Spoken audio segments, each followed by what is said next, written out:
Okay, antara cerita Korea yang famous sangat dulu yang bawa Korean Wave dekat negara Asia adalah cerita Stairway to Heaven. So rasanya orang yang umur 20-an, 30-an tahulah kot cerita ni kan. So Stairway to Heaven ni adalah sebuah cerita yang sangat sedih.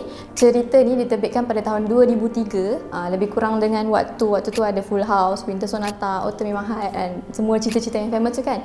Cerita ni diarahkan oleh Lee Jun Soo yang merupakan seorang pengarah yang famous lah dekat Korea. Cerita Stairway to Heaven ni mempunyai heroin yang sama dengan cerita Winter Sonata. So cerita Stairway to Heaven ni adalah selepas Winter Sonata. Cerita ni lah yang mengukuhkan kedudukan heroin cerita tersebut, Choi Ji-woo. Okay. So cerita ni dibentangi oleh Kwon Sang-woo sebagai hero, Choi Ji-woo sebagai heroin dan juga Kim Tae-hee. Rasanya kalau korang tak kenal yang lain pun orang Malaysia kenal kot Kim Tae-hee tu siapa kan. Cerita ni cerita cinta sebenarnya yang mengisahkan tentang remaja Han Jong-seo, perempuan, dan seorang lelaki Cha Song-ju yang mana diorang ni bercinta dari kecil dan diorang ni berkongsi kesedihan yang sama, yang mana Han Jong-seo ni yang perempuan ni dia dah kehilangan ibu dia dah meninggal, yang mana Cha Song-ju ni ayah dia dah meninggal. So diorang ni faham each other lah, sampai dah satu hari ayah kepada perempuan ni, ayah kepada Jong-seo ni kahwin lain, dan perkahwinan tu ayah kepada Jong-seo ni kahwin dengan seorang pelakon perempuan,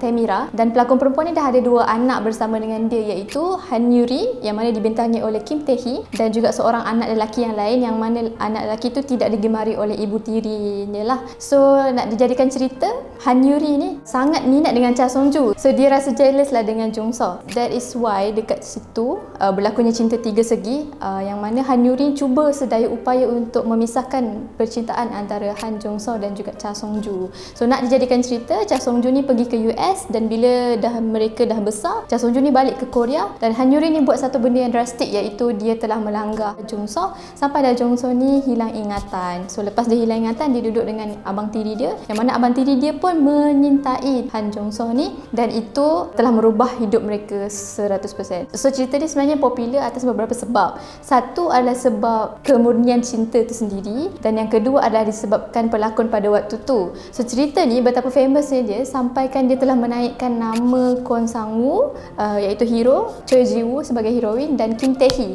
Kalau kita tengok, Kim Tae-hee sekarang dah famous sangat-sangat kan. So ini adalah antara cerita yang menaikkan nama beliau. Dan satu lagi pelakon child actress waktu tu yang sekarang ni semua orang kenal, iaitu Park Shin-hye. So Park Shin-hye bermula juga dia punya legacy daripada cerita ni. So cerita ni sebenarnya adalah sebuah melodrama, sangat banyak scene yang menyentuh hati. Kalau nak tengok mungkin kena ready tisu lah dekat sebelah.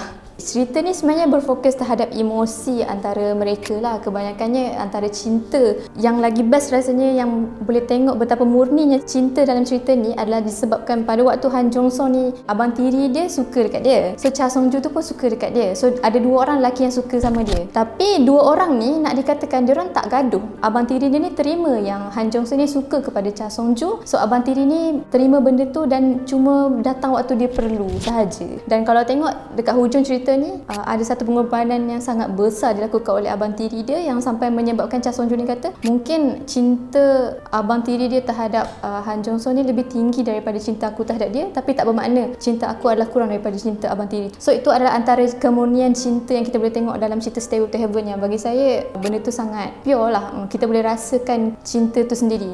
Tapi dari sudut kelemahannya mungkin ada sedikit tentang macam mana, sedikit ralat dalam mungkin dari sudut bisnesnya. Benda yang material ni dia tak terlalu detail lah, tapi dia fokus on percintaan antara mereka. Dan cerita ni mungkin agak panjang untuk sesiapa yang dah biasa tengok 20 episod, sebab dia ada lebih kurang dalam 28 ke 29 episod. Tapi overall cerita ni recommended.